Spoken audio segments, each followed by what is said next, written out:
어디든 우리가 가려고 하면 길이 있어야 그곳에 갈 수가 있습니다.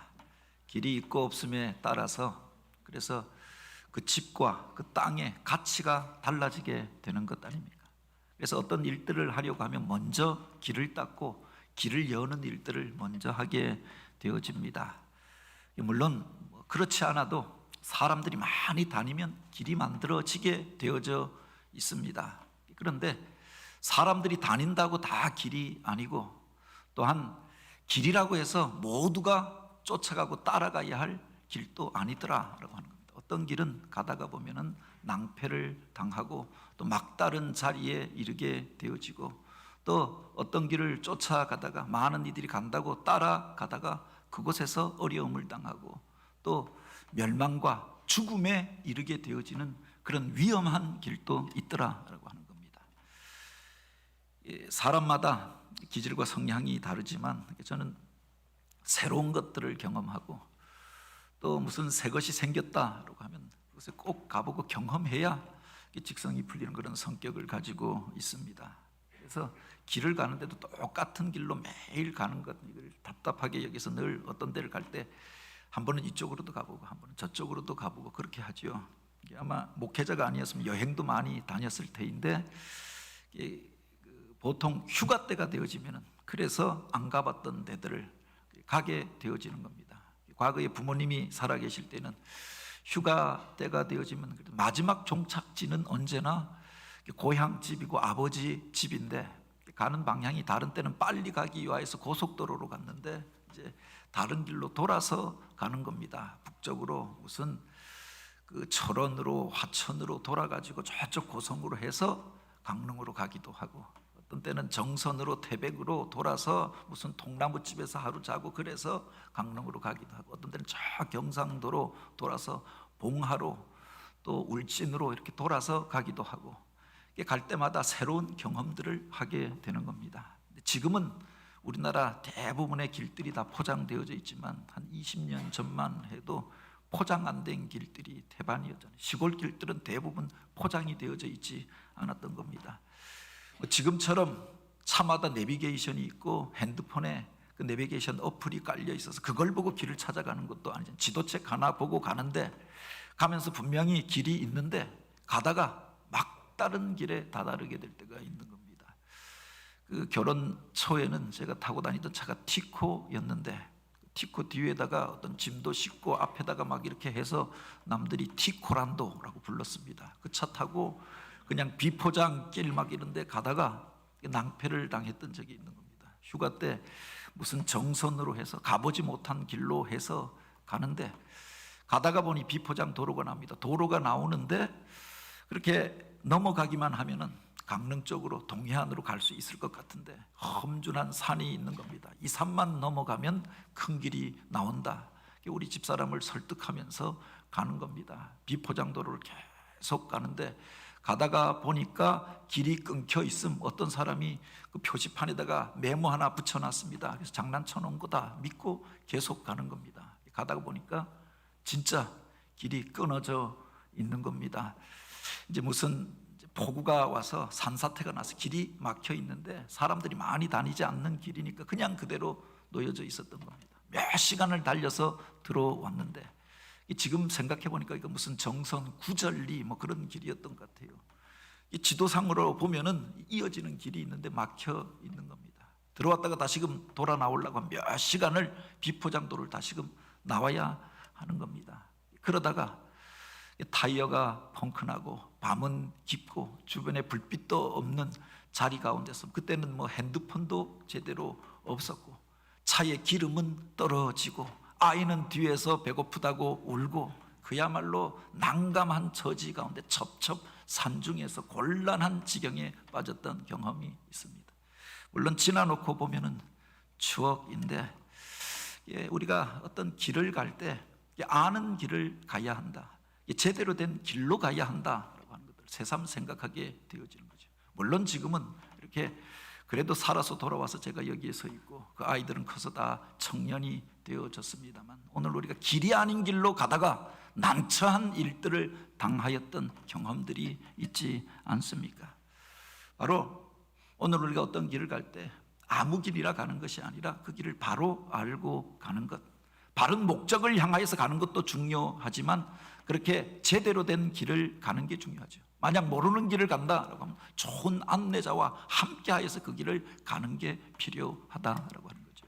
오늘 우리가 읽은 요한복음 14장에 보면 예수님께서 그 인생의 마지막 주간에 제자들과 함께하였던 마지막 만찬 자리에서 들려주셨던 말씀을 기록하고 있습니다. 예수님 설교의 진수라고 하는 것이 사역을 시작하면서 처음 행하셨던 설교, 그것을 산상설교, 산상수훈이라고 이야기합니다. 마태복음 5장부터 7장까지 이어지는 말씀이지요. 초신자들을 향하여 이제 천국 백성으로 초청하면서 주셨던 말씀들을 기록하고 있습니다. 그리고 이제 마지막에, 그 생애의 마지막에 마지막 만찬 자리에서 특별히 남겨졌던 제자들에게 3년 동안 고락을 함께 하였던 그들에게 들려주셨던 그 말씀, 그것을 가리켜 바로 다락방 강화라고 이야기합니다. 또 하나의 예수님 설교의 절정을 오늘 우리에게 마지막으로 남기고자 하였던 가장 중요한 메시지가 그 속에 담겨져 있는 것들을 보게 됩니다. 바로 여기에 보면 주님께서 이제 당신이 가시는 길에 대하여 이야기하십니다. 고난을 당하고 죽게 될 것을, 십자가를 지시게 될 것을 이야기하는 겁니다. 그 자리에서 시몬 베드로가 주님 앞에 질문하잖아요. 주여, 어디로 가시나이까? 코바디스 도미네. 주님이 가시는 그 길에 대하여 묻습니다. 주님께서 당신이 당하실 고난에 대하여 이야기하고 십자가에 대하여 이야기할 때 내가 죽기까지 주님과 함께 하겠다, 그가 그렇게 이야기합니다. 그때 주님께서 내가 새벽 달기 울기 전에 나를 3번 부인하게 될 것이다. 이것에 너희들이 함께해서 나와 떡을 떼고 있지만 함께 떡을 떼는 이들 가운데 한 명은 나를 배반하고 팔게 될 것이다. 바로 베드로는 나를 부인하게 될 것이고 너희가 뿔뿔이 흩어지게 될 것이고 나는 고난을 당하고 죽게 될 것이다. 바로 이 말씀을 하십니다. 그래서 제자들이 이 말씀을 듣고 근심하고 걱정하고 두려워하게 되었던 것 아닙니까? 주님을 따라가면 좋은 일만 있고 영광의 길이라고 생각하였는데 고난을 당하고 죽게 된다고 하니까, 주님께서 죽으신다고 하니까 주님이 떠나가시면 우리는 어떻게 사나 걱정하고 근심하게 되었던 거죠.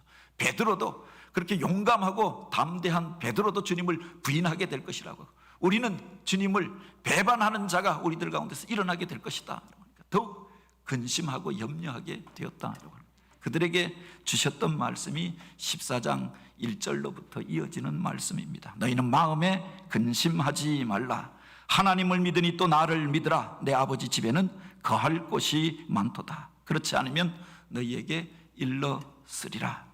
바로 주님께서 근심하는 그들을 향하여서 하나님을 믿으니 나를 믿으라.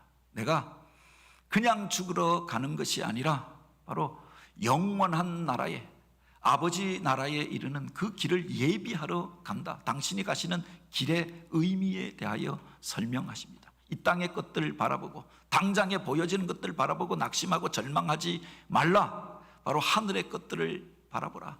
아버지의 집에 대하여 이야기하고 영원히 거할 처소에 대하여 이야기합니다. 오늘 우리가 이 땅의 것들로 인하여 근심하잖아요.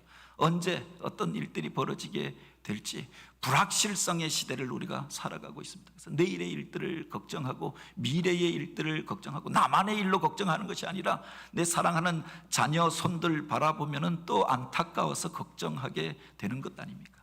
그들을 향하여서 걱정하지 말라, 근심하지 말라라고 이야기하고 하나님을 믿으니 나를 믿으라. 내 아버지 집에는 거할 곳이 많다. 하늘의 것들 바라보고 영원한 나라 아버지의 그 품을 바라보고 나아가라 라고 초청하십니다. 내가 그것을 예비하기 위하여, 너희가 나아갈 그 길을 예비하기 위하여 먼저 가노니, 당신이 가시는 길의 의미에 대하여, 십자가의 의미에 대하여 설명해 주셨던 겁니다. 그때 예수님의 제자였던 도마가 이렇게 이야기하지요. 주여, 주께서 어디로 가시는지 우리가 알지 못하거늘 그 길은 어찌 알겠사옵나이까. 주님께서 그토록 하나님의 나라에 대하여 이야기하고 천국에 대하여 이야기하였지만 아직도 오늘 우리가 막연하기만 한데 이제 주님께서 떠나가 버리시면 주님께서 그 길을 먼저 가시고 이제 너희를 우리 인도하겠다라고 이야기하는데 어떻게 우리가 그 길을 알겠습니까? 답답한 마음으로 마음속에 있었던 의문을 그렇게 표현하지요. 그에게 주셨던 말씀이 바로 이 말씀입니다. 나는 곧 길이요 진리요 생명이니 나로 말미암지 않고는 아버지께로 올 자가 없느니라. 이 요한복음에 보면 예수님께서 당신은 누구시다, 아멘 아멘 에고 아민이라고 나는 누구다라고 하는 예수님의 위대한 자기 선언이 7번에 걸쳐서 기록되어져 있습니다. 그 중에 결론과도 같은 말씀이 바로 이 말씀입니다. 내가 곧 길이요 진리요 생명이니. 그 7가지 예수님의 자기 선언 중에서도 가장 위대한 선언, 오늘 우리가 지키고 붙잡아야 할 말씀을 바로 이 자리에서 주셨던 거지요. 지금 도마가 예수님 앞에 묻고 있는 것은 우리가 주님이 말씀하시던 그 하나님 나라에 이르기 위하여서는, 그 영원한 나라 우리가 거하여야 한다고 하는 영원한 거처에 가기 위하여서는 어떤 길로 가야 합니까? 어디로 가야 합니까? 어떤 방법으로 가야 합니까? 주님 앞에 그 질문을 하고 있었던 것 아닙니까? 어느 길로 가야 합니까? 아직도 막연하기만 한데 주님께서 먼저 가 버리시고 그 길을 예비하겠다라고 하니 대체 그 길은 어디에 있는 것입니까? 그 방법에 대하여 묻고 있는 것 아닙니까? 그 방향에 대하여서 묻고 있는 거죠. 막연하고 답답함으로 주님 앞에 물었던 것 아닙니까? 근데 주님께서 선문답과 같은 말씀을 하시는 겁니다. 내가 곧 길이요 진리요 생명이니. 길을 묻는 자들에게 주님께서 바로 이 말씀을 주셨던 거지요. 우리가 길을 물어보면은 그 구체적인 것들을 이야기해 주어야 마음이 편안한 것 아닙니까? 개봉교회에 가려고 하면 어떻게 해야 합니까? 6호선 지하철을 타고 광명 사거리역에서 내려서 몇 번 출구로 올라와서 쭉 오다가 그 2번째, 3번째 골목에서 좌회전해서 언덕이 쭉 보이는데 꼭대기에 십자가가 보이거들랑 그곳으로 오시오. 그래도 처음 오는 길을 그렇게 오다 보면은 엉뚱한 길로 빠지게 되는데, 그래서 그 길을 묻는 것 아닙니까? 무슨 시골에 가서 길을 물으면 이분들이 이정표가 될 만한 건물들이 없으니까 그냥 그렇게 막연하게 이야기합니다. 이쪽으로 그냥 쭉 가다가 한번 쭉 꺾어지면은 거기에 있습니다. 많이 가나요? 그러니까 금방 나옵니다. 그런데 금방이 얼마인지 쭉 가는 게 어디까지 가야 하는지, 가다 보면 길이 이렇게 갈라지고 저렇게 갈라지고 하는데 쭉 가는 길이 어디인지, 그래서 가르쳐 줬는데도 엉뚱한 길로 가게 되는 것 아닙니까? 주님 앞에 내가 그 길이 어디인지 모르는데 주님께서 가버리시고 나면 우리는 어떻게 그 천국에 이르고 아버지의 집에 이르고 영원한 거처에 이를 수 있겠습니까? 주님 앞에 질문하였던 거죠. 그에게 주님께서 내가 곧 길이요 내가 곧 진리요 내가 곧 생명이라 라고 말씀하였던 겁니다. 전에 몽골 선교를 갔던 적이 있습니다. 몽골 선교를 가서 처음에는 아이들 한 50명 성경학교 진행하는 것으로 계획하여 갔는데 아이들이 날마다 더 모이는 겁니다. 어디서 성경학교가 열렸다라고 하니까 첫날에 한 50명 모이다가 그 다음날 오후가 되니 100명, 그 다음날 150명, 그 마지막 날이 한 200명이 모인 겁니다. 마지막 날에 마을 잔치를 하기로 했는데 음식을 준비하여서 주문하고 또 그렇게 마련하여 놓았는데 이 아이들이 이만큼 온 거를 보니까 그 부모들을 초청해서 마을 사람들 다 오라고 했는데 음식이 부족한 것 같은 겁니다.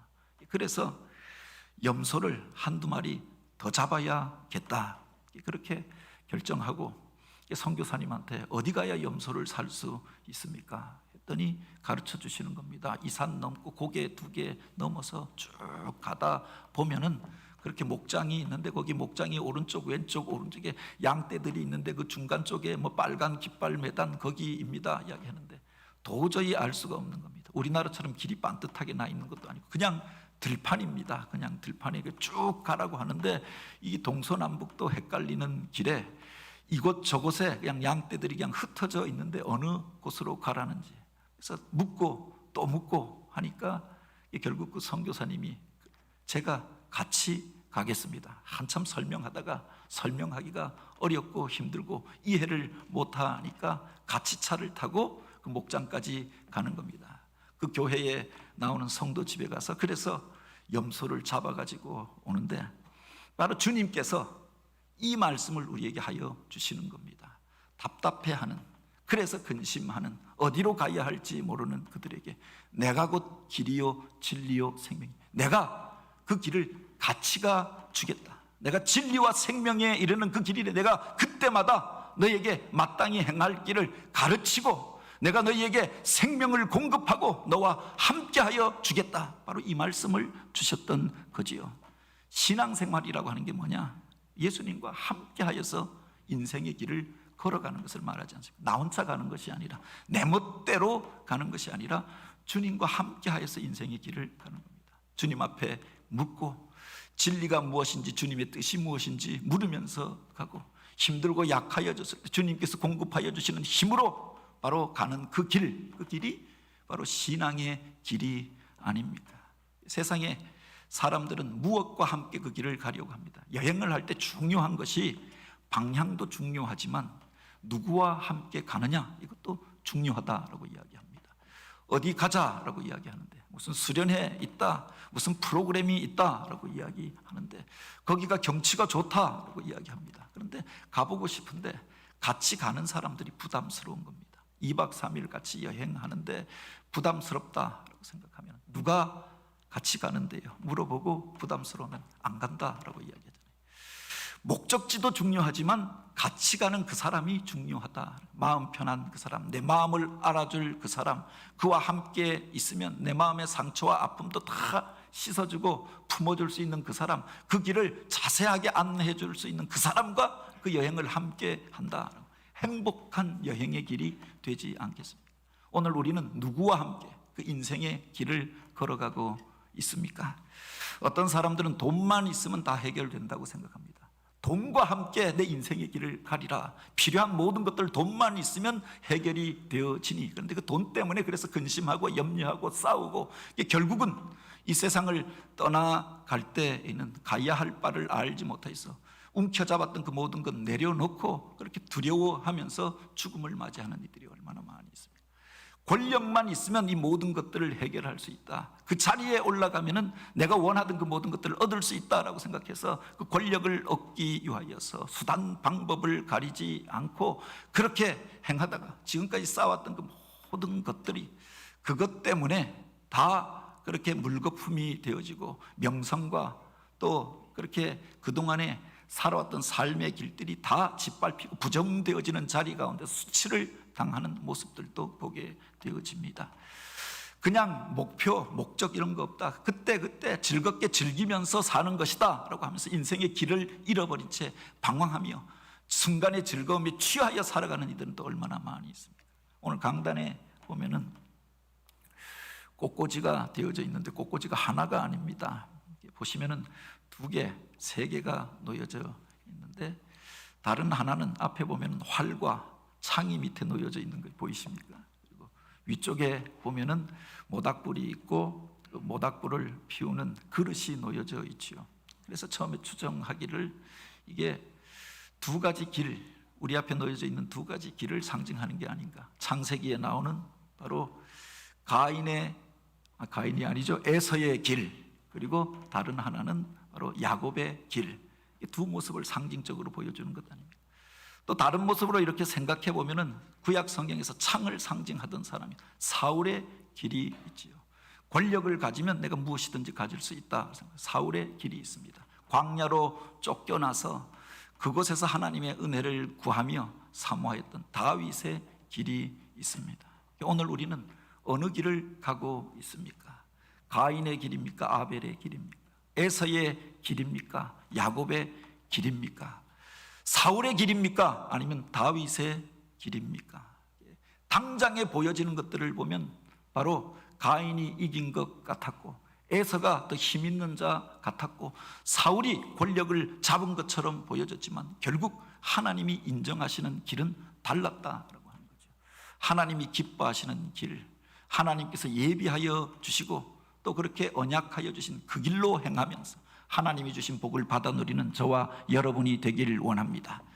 그것이 어렵기 때문에 우리가 갈등하고 고민하는 것 아닙니까? 과거에는 나이 40을 가리켜서 불혹이라고 했습니다. 50을 가리켜서 지천명이라고 이야기하고 60을 가리켜서 이순, 그리고 70을 가리켜 종심이라고 이야기하더라고요. 저희 나이는 벌써 50대 중반입니다. 근데 나이 40에 옛날 사람들은 불혹이라고 했는데 더 이상 세상 것들로 인하여 미혹되지 않는다. 이게 나이 40을 의미하는 말이었습니다. 50이라고 하는 말이 지천명, 하늘의 뜻을 알고 분별하고 거기에 이르게 되는 때가 50였고 60이 되어지면 귀도 순하여져서 말을 가려서 듣게 되어지고 분별하여 듣게 되어진다라고 하였습니다. 70이 되면 이제 마음이 확정된 상태, 더 이상 세상의 것들로 인하여 흔들리지 않는 상태에 이른다라고 했는데 오늘 우리가 과연 그렇느냐라고 하는 겁니다. 세상의 미혹에 여전히 빠져서 누군가 무슨 이야기만 하면은 흔들리고 격동하고 함께 하여서 오늘 우리가 세상 가운데서 그렇게 흔들며 살아가는 우리들의 모습들을 보게 되지 않습니까? 나이가 든다고 해서 사람이 성숙하여져 가는 것도 아니더라. 모든 걸 다 깨닫는 것도 아니더라. 경험이 많다고 해서 모든 것을 다 아는 것도 아니더라. 바로 오늘 우리가 누구와 함께 있느냐에 따라서 그 사람의 인격과 삶의 모습이 달라지게 되는 것 아닙니까? 돈을 쫓아서 가던 이가, 권력을 쫓아서 가던 이가, 육신의 쾌락에 눈이 멀어서 살던 이가 바로 그렇게 종심에 이르고 지천명에 이를 수가 없겠지요. 바로 주님께서 함께 하시는 그가 바로 하나님이 기뻐하시는 그 인생을 살게 되는 줄 믿으시기 바랍니다. 그래서 주님께서 말씀하십니다. 내가 곧 길이요 진리요 생명이니, 다른 말로 풀어서 말하면 진리와 생명에 이르는 길이 되신다라고 하는 말씀이죠. 진리로 인하여 수많은 이야기로 인하여 우리가 갈등하고 있습니다. 그런데 주님께서 그 진리에 이르는 길이 되어 주심을 믿으시기 바랍니다. 생명을 죽이는 얼마나 많은 일들이 이 세상 가운데서 벌어지고 있습니까? 그 속에서 오늘 우리를 영원한 생명으로 이끄는 길이 되어 주심을 주님께서 선언하십니다. 많은 이들이 수많은 인생의 길들 가운데 갈등하고 또 그 속에서 방황하며 살아갑니다. 그런데 주님 의지하고 주님이 가신 그 길을 쫓아갈 뿐만 아니라 주님과 동행함으로 그 생명 안에 거하고 진리 안에 거하고 그 속에서 주님이 주시는 영원한 복을 누리며 살아가는 저와 여러분이 되길 원합니다. 누구든지 나를 따라오려거든 자기 십자가를 지고 나를 따를지니라 라고 하였습니다. 겉으로 보기에는 십자가를 지는 것 같고 고난을 당하는 것 같고 인생의 무거운 짐을 지고 그렇게 힘겨워하는 것처럼 보여지지만 그것이 바로 생명을 살리는 일이 된다라고 이야기하십니다. 죽는 것 같으나 사는 길에 대하여 말씀하십니다. 생명을 살리는 그 길에 대하여 말씀하시지 않았습니까? 주님께서 걸어가신 그 길을 오늘 우리가 다시금 묵상하며 쫓아갈 수 있는 주의 성도들이 되길 원합니다. 우리가 그냥 가는 것이 아니라 남들이 간다고 다 쫓아가는 것이 아니라 내가 바른 길을 가고 있는가, 잠시 멈추어 서서 우리 자신을 돌아볼 뿐만 아니라 우리가 주님을 따라간다고 하면서 어떤 때에는 내 생각에 몰두하여서 주님 없이 내 마음대로 갈 때도 있잖아요. 누가복음 2장에 보면은 바로 주님의 가족이었고 주님의 부모님도 믿음의 사람이라고 하였지만 주님과 함께 여행을 떠났다가 주님 없이 그 길을 가다가 며칠이 지난 이후에야 깨닫고 이제 주님을 찾게 되었던 것 아닙니까? 오늘 우리가 주님을 잃어버린 채, 생명 되신 주님을 잃어버린 채, 진리 되신 주님을 떠나서 내 생각에 몰두하면서 그렇게 살아가지는 아니하였는가? 우리 자신을 점검하고 믿음의 주에 온전케 하시는 그분을 붙들고 그 생명 안에 머물러 살아가며 또 그 인생의 길 가운데서 주님과 동행하는 삶을 살게 되기를 원합니다. 코로나 시대를 지나면서 우리들 가운데 그 길을 떠나 있는 많은 무리들이 있습니다. 무슨 얼마 전에 나온 통계를 보니까 코로나 이전, 코로나 이후 4월 그 17일인가요? 사회적 거리두기가 해제된 이후에 떠나갔던 성도들이 다 돌아왔는가? 통계를 잡아 보니까 예배 인원이 각 교회마다 평균 통계가 57%밖에 되어지지 않는다. 40몇 프로가 떠나간 채 예배의 자리로 현장으로 돌아오지 못하고 있었던 겁니다. 그중에 15% 이상은 이제 온라인 예배를 통하여서도 그 공동체성과 신앙은 유지하고 있습니다. 그런데 관계를 그렇게 떠나 있는, 그래서 서로의 교제의 끈이 끊어져 있는 이들이 15%라고 이야기합니다. 남겨진 25%의 사람들은 그 과정 속에서 세상을 떠놀다가 그냥 세상을 향하여 떠나가 버렸다라고 이야기합니다. 다시금 오늘 우리가 모이기에 힘쓰고 주님 부르신 부름의 사명을 향하여서 달려가는 교회가 되기를 원합니다. 힘들고 어려울 때 겨우 신앙의 줄 붙잡고 내 신앙 지키고 유지하기도 바빴던 때도 있지요. 다시금 오늘 우리를 붙잡아 세울 뿐만 아니라 잃어버린 이들을 찾아가서 다시금 회복하여서 오늘 우리가 하나님이 부르신 부름의 상을 향하여 표대를 향하여 달려가는 교회가 되길 원합니다. 한 영혼이 천하보다 귀하다라고 합니다. 우리들 가운데 우리들의 부주의로 잃어버린 자는 없었는가?